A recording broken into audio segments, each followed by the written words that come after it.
Hey guys, Leah Michelle, Resistance Chicks. It is February 22nd, 2017. This is our second segment that we're doing a on Milo marathon here. And in honor of Milo and our support for him, we wanted to give you like his special hits. I would really encourage you, if you didn't watch our other video, watch it first so you can get an understanding on our viewpoint of why we're doing this, why we're supporting Milo. I'm going to give you just this one clip with this interview with Joe Rogan because it's so foul languagey. Oh my gosh, I it's so bad. can't air it.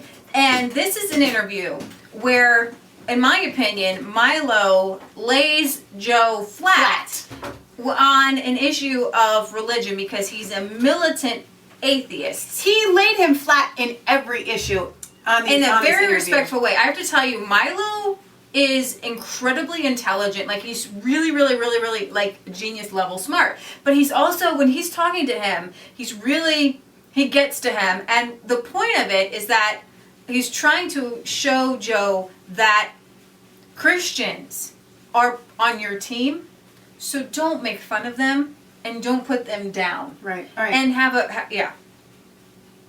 outrageousness and provocation, right? And I'm not trying to put you on trial here. What I'm saying is you're too smart to fall into this habit, and it's a leftist thing, this militant atheism crap, where you dismiss the central importance of religion to our culture. So what is the central importance? Well, it's got us through barbaric days with rules where we're worried about the consequences of God's punishing us. Most of our laws are based on religious prescription when you get down to it. You Yeah, know, but most of the way society is organised is based on what's ultimately religious prescription. My point is simply and only that if you're going to be a flippant asshole, at least acknowledge that, first of all, half the population, you know, does take this stuff seriously, and second of all, this is important stuff that tells us about who we are.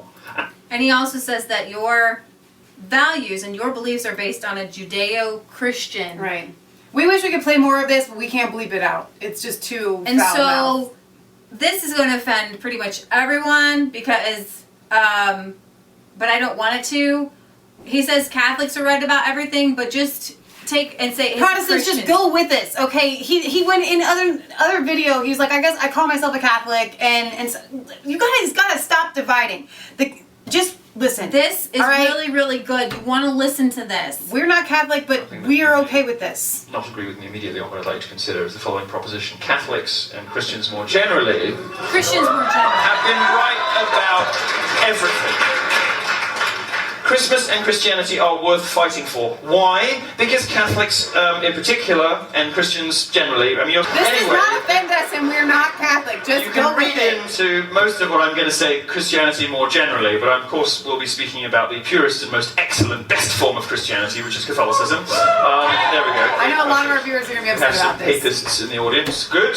Roll with it. Let's roll with it. Swallow your pride real quick. Oh, of course. Like, no, of course. Good Lord. Can you imagine going to a mass? Can you imagine going to a mass in English?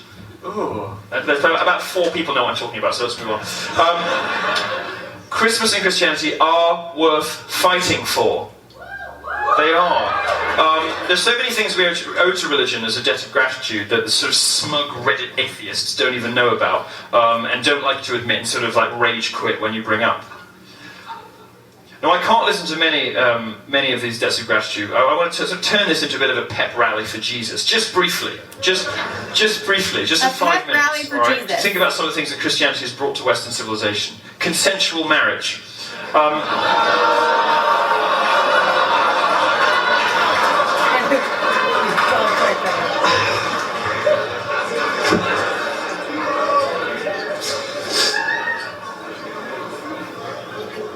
Too much?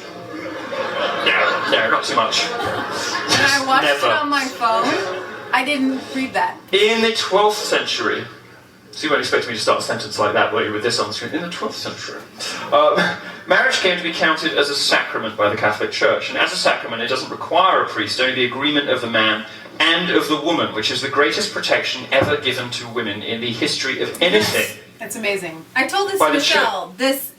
Christianity brought about consensual marriage. Do you say I do? Do you say I do? Now, of course, you've tried, and they tried to force things. But the essence of it is you both have to say I do. Right. Church's argument, women cannot be married against their will. Not in Islam. They and the Not a groom thing. must say, I do. Think about that, ladies. Without the Catholic Church getting smart hundreds of years ago, you would have been married off to the highest bidder by your family today, which is one of my personal fantasies. But other people have different views, and most people would agree that mutually consensual marriages are a pretty good idea, so thank you to Jesus for that one. In the Islamic world, of course, girls are married off as little girls in some cases, following the example of the Prophet himself, and they share a husband with other women in others. And once you are married, heaven forbid you bring shame on your husband, like for instance by getting raped, because you might get caned, stoned, or suffer an honour killing. Even if we strongly dislike women's studies departments, we should be thankful they don't involve classes on proper burqa maintenance, because as bad as third wave Western feminism is, there are worse things out there. And that is thanks to the Catholic Church. This one is ironic. The education system is one of the... what? Oh, he's got it too. Must have realised. Subway, Jared, he was a molester. Fancy calculators that does words.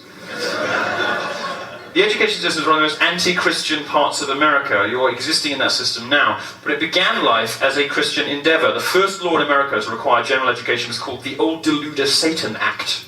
Not very many of you guys know about this because it has been like buried under 800 piles of paper and shoved away because you're not allowed to talk about the fact that the reason why education was so pushed in America was... Is he going to tell it? He just says it. To teach children to read the Bible in 1647. It was to teach children to read the Bible so that's the old diluter Satan Act, that Satan couldn't dilute their mind, and so they would be able to find God by reading the Bible themselves. That's what education started out for here in America. 122 of the first 123 colleges in America were Christian universities. Think about Harvard. Harvard is that's the epicenter. We've been there. Yale is probably takes the crown for the craziest campus in America, but Harvard is not too far behind. This is the founding statement of Harvard, that every student be plainly instructed and earnestly pressed to consider well the main end of his life and studies is to know God and Jesus Christ, which is eternal life. That statement would have today's Harvard students shaking, crying, and demanding safe spaces. Many of these universities have become sort of Christian in name only. DePaul, for instance, which now has one of the worst reputations for free speech. You're welcome. Anywhere in America, they deserve it. I don't know if you know the details of what happened to me at DePaul, but basically, I was in a very nice outfit. It's important to include the personal details. I was in a very nice outfit. I was doing sort of a Q&A thing, and these guys charged the stage. One of them took a swing for me, braver than that prick. The girl who was sort of like listless and drugged up was kind of like, dancing and mumbling incoherently and all the rest of it. And Chicago PD were just sort of standing at the side doing nothing. And we found out later that university administrators had instructed them not to intervene. When a male Black Lives Matter protester charged the stage, physically threatened me, his little girlfriend thing, took a swing for me, snatching microphones, refusing to allow the event to proceed. I said, I take some responsibility because when they were all lined up, I said, what are you complaining about exactly? And they were saying, the usual Black Lives Matter grievances. I said, well, don't you realise, sitting here, you're going to make the black incarceration rates go up even higher. You're all about to get... I couldn't help myself. Safe. Yeah, for me!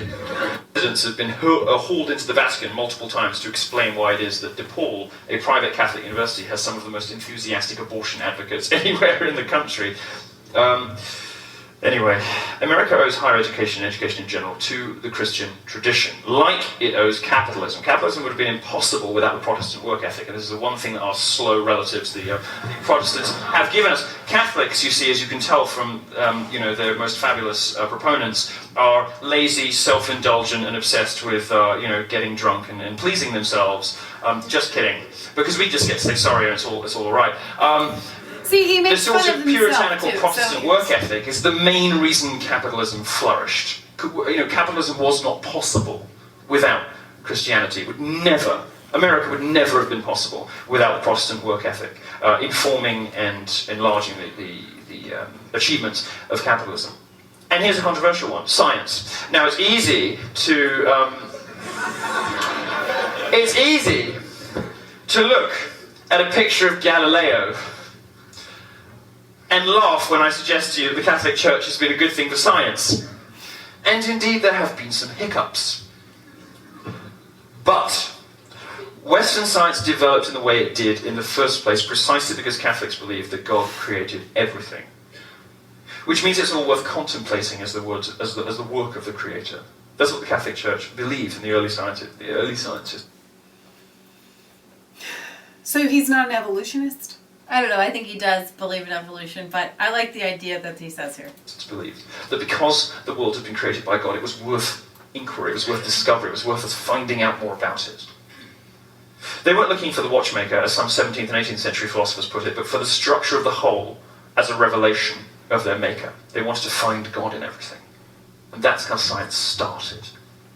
Now, without Catholicism, science would look completely different. And if you want to point out, as some people occasionally tiresomely do, that science came out of Islam, or that Islam kept maths alive and all the rest of it, that's only true in conquered territories.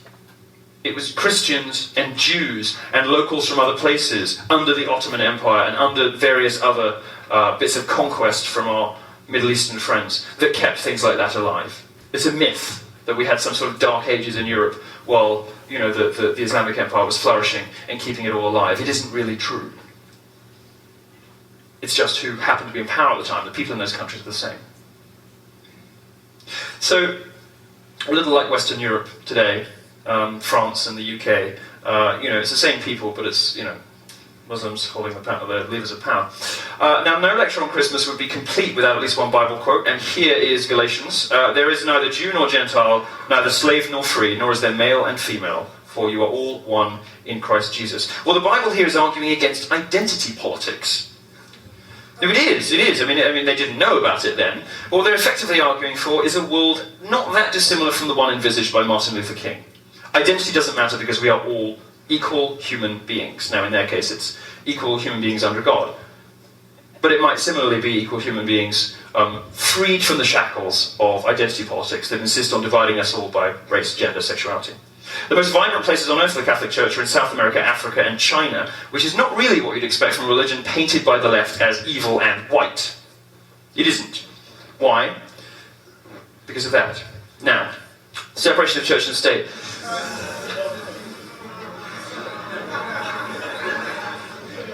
Sometimes we're just running late.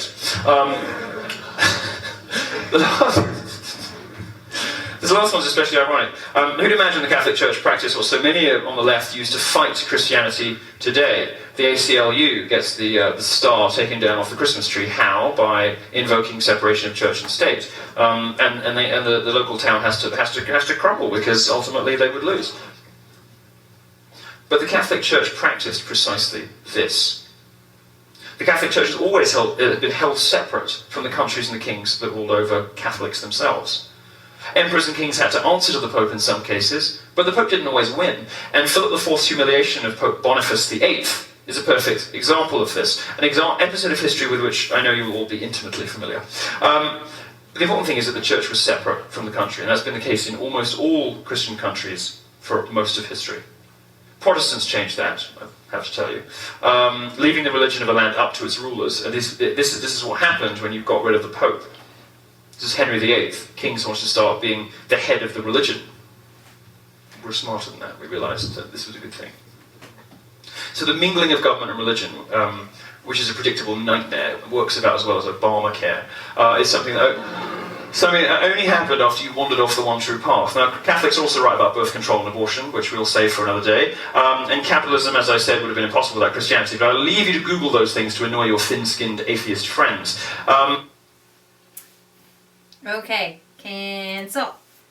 All right, so are we going to bring in one more segment after this? Yeah, but I kind of want to just kind of go over some of those things. I know that not everybody is going to agree with all of those things, but as a Christian, I can go with all of that, and maybe from a Christian point of view rather than necessarily a Catholic point of view, that whole segment was like music to my ears that I don't get to hear, and you certainly don't hear from the left. You certainly don't hear from progressives. Right. And I want to give a case in point example of how you can listen to a speech, hear a part where you don't agree with it, and you can still appreciate the rest of it. Near the end, where he was talking about with the separation of church and state, and the different times where the Catholics have not been, because they had the Pope, and in my view of history, is I look back and I see that there were a lot of times where the Catholic Church was intertwined with the government, and it was really, really bad. And that's my view of history, and I feel very, very fervently about that, but I can still listen to everything else that Milo said. So I want to give you guys that as an example of how you can listen to the things that he has said. There were other things that he said that I didn't agree with, with the Catholic Church and stuff like that, but just roll with it because he's pointing to Jesus Christ. And Jesus said, listen, if they are for us, then they aren't against us. He said it in two different places. He said, if they're not against us, then they're for us. And if they're for us, they're not against us. Right? Anytime that anybody is touting the name of Jesus Christ, it is okay to give them a listening ear. And I can get where the Catholic Church is coming from, and I get where the Christians are coming from, and I think that we've got to come together, Catholics and Protestants and atheists, to hold to the same principles. As Jefferson would say, to the teachings of Jesus, I call myself a Christian. I think that's right. We've got to stay together because there is a monster over here trying to eat us alive. Right. And basically trying to bring Islam, which is not separated in the countries that it is. They are the state government. Right. And where they're at. And that's what he was pointing to was Islam. Right. So, next video. All right, this is Leah Michelle signing off for Resistance Chicks, where it's not a conspiracy theory. If it's true, don't forget to like, comment, and subscribe to Mass Faith 3 and Resistance Chicks. And ring that bell for notifications so you get an email every time that we put out a new video. And find us on Facebook where we can interact with you guys there on a daily basis. Issues or whatever with Milo, and keep them to yourself. Because he's one of us right now. Right. We're a team. We can't beat up the people on our team. Right. All right? It was like we all came together because we knew that Hillary Clinton was a criminal. And I think that we can stay together. And if we have disagreements, let's talk about these things like normal people. Right. But let's keep the enemy separated from the team.